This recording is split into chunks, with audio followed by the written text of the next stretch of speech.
Good afternoon, everyone. My name is Elizabeth Espinosa, Executive Director of Communications for the Los Angeles County Sheriff's Department. We thank you so much for being here with us today.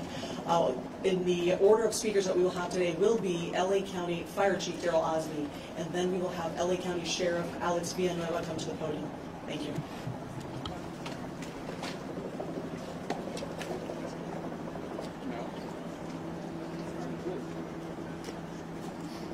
Let's go live with Chief Daryl Osby of the County Fire Department.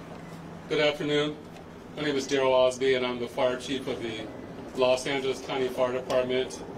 I want to thank you for coming here to today's briefing of the Willow incident. Today, shortly before 10 o'clock at 9:47 a.m., the Los Angeles County Fire Department received a 911 call of a potential helicopter down in a brush fire at the intersection of Los Virgenes Road and Willow Glen Street in the city of Calabasas in unincorporated Los Angeles County. Upon arrival, our firefighters discovered approximately a quarter-acre brush fire that resulted from a crash on the hillside.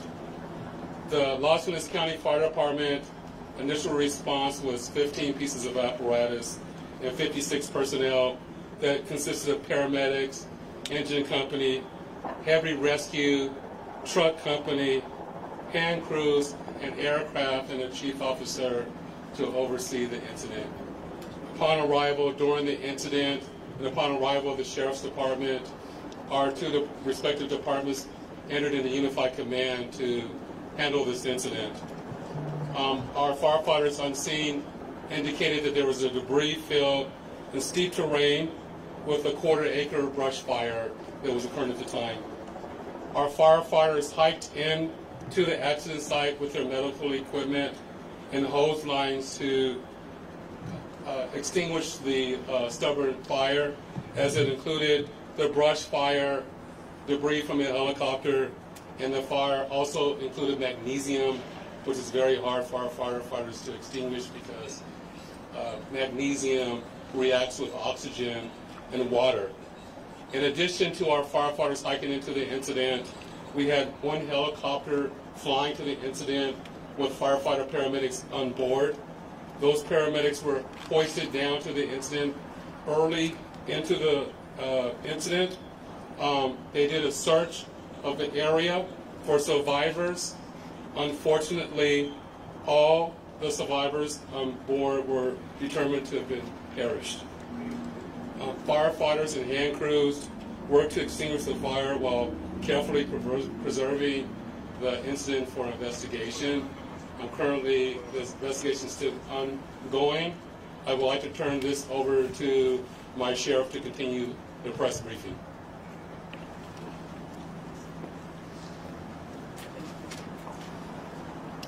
Thank you, Chief Osby. Personnel from Los Angeles Sheriff's Station responded to the scene of the crash site and assisted the fire department, and we've established a containment area, and now our Aero Bureau has a handle on traffic or aircraft accidents. However, when there's a fatality, then it switches to the National Transportation Safety Bureau, the NTSB, and the Federal Aviation Administration, the FAA. The FAA is already on scene and assisting. We're waiting the arrival of the coroner's office to assist in the recovery of the remains. As the chief indicated, there were no survivors. We have a manifest that indicates that there was 9 people on board the aircraft, the pilot plus 8 individuals. There is wide speculation of who the identities are. However, it is entirely inappropriate right now to identify anyone by name until the coroner has made the identification through their very deliberative process, and they've made notifications to next of kin. And it'd be extremely disrespectful to understand that your loved one was perished and you learn about it from TMZ. That is just wholly inappropriate, so we're not going to be going there. We're going to wait till the coroner does their job, and we're assisting the families of those who believe they've been impacted, and it's a tough process. And our hope goes out to all of the members who were on board, all the family of everyone who was on board this aircraft, and God bless their souls. So at this point in time, we have nothing that we can add until the coroner does their job, and we'll be making those notifications when we have the information and we know the next of kin have been notified. Then we can release the information publicly, and you'll be notified in subsequent announcements. Sheriff, there's if the one manifest thing you says can 9 and 4, confirm. does that Do we mean there were have a 9 bodies? confirmation actually of 9 bodies there at the scene? That is our belief, yes.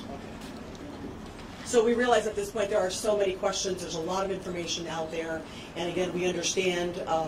There's a lot of information that's floating, but we certainly have a responsibility and an obligation, out of respect, of course, for the families. And this is a very difficult time for us all, for the city. We have the mayor here of Calabasas, also sitting.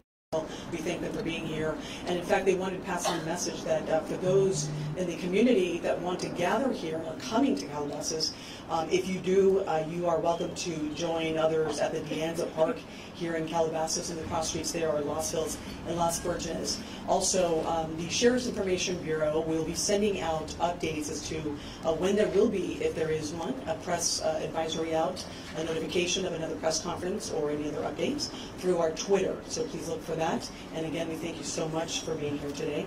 And again, thank you for your time. Elizabeth, Sheriff, please. Sheriff, we have more. Sheriff, just a question talk about quickly if on it's a mechanical sealing off the failure or area. weather? We know the NTSB has to be there to do that thing. Is the public going to be able to get anywhere nearby, or is a stretch of Las Virgenes going to be shut down for an indeterminate period of time? It remains shut down.